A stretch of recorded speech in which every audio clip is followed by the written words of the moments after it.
आखिर बांग्लादेश में हो क्या रहा है? क्यों हजारों स्टूडेंट्स ऐसे हिंसक प्रोटेस्ट में भाग ले रहे हैं? बांग्लादेश सरकार ने पूरे देश में नेशनल कर्फ्यू लगा दिया है और आर्मी डिप्लॉय कर दी गई है। पुलिस और सुरक्षा अधिकारियों ने शुक्रवार यानी कि 19 जुलाई 2024 को बांग्लादेश में प्रदर्शनकारियों पर गोलियां और आंसू गैस छोड़ी।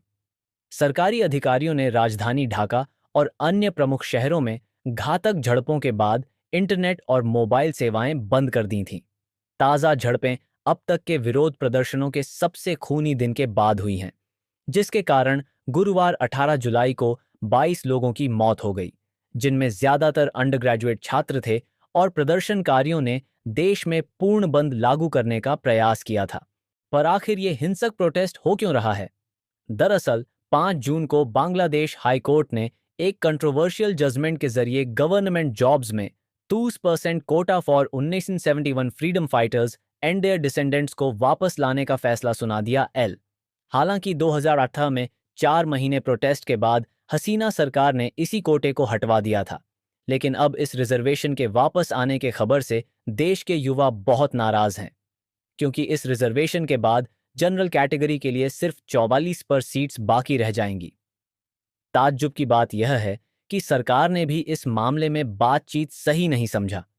नतीजा, स्टूडेंट प्रोटेस्ट और ब्रूटल गवर्नमेंट क्रैकडाउन के चलते 105 से अधिक मौतें हो चुकी हैं, जिनमें स्टूडेंट्स और पत्रकार शामिल हैं, और 400 से भी ज्यादा घायल हैं। सरकार ने सारे पब्लिक और प्राइवेट यूनिवर्सिटीज को बंद करने का ऐलान दे दिया है। देश में आर्मी डिप्लॉय कर दी गई है और शूट ऑन साइट का ऑर्डर दिया गया है। स्टूडेंट्स ने बताया कि इस सप्ताह की शुरुआत तक विरोध प्रदर्शन शांतिपूर्ण तरीके से हो रहा था, लेकिन इसके बाद से हिंसक प्रोटेस्ट हो रहा है। स्टूडेंट्स प्रदर्शनकारियों ने मध्य बांग्लादेश के नरसिंगड़ी जिले में एक जेल पर धावा बोल दिया और जेल से कैदियों को आजाद करने के बाद जेल को आग के हवाले कर दिया। इसी चलते प्राइम मिनिस्टर शेख हसीना ने प्रोटेस्ट करते हुए स्टूडेंट प्रोटेस्टर्स को रजाकार यानी गद्दार या ट्रेटर्स बुला दिया, जिसके कारण स्टूडेंट्स में और भी ज्यादा आक्रोश है। इसी के बीच अमेरिका और संयुक्त राष्ट्र ने चल रहे विरोध प्रदर्शनों पर चिंता जताई है और सभी पक्षों से संयम बरतने का आग्रह किया है।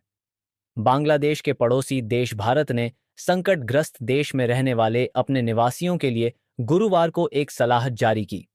दूतावास ने भारतीय नागरिकों से स्थानीय यात्रा से बचने और अपने घरों के बाहर अपनी आवाजाही को कम करने के लिए निर्देशन दिए।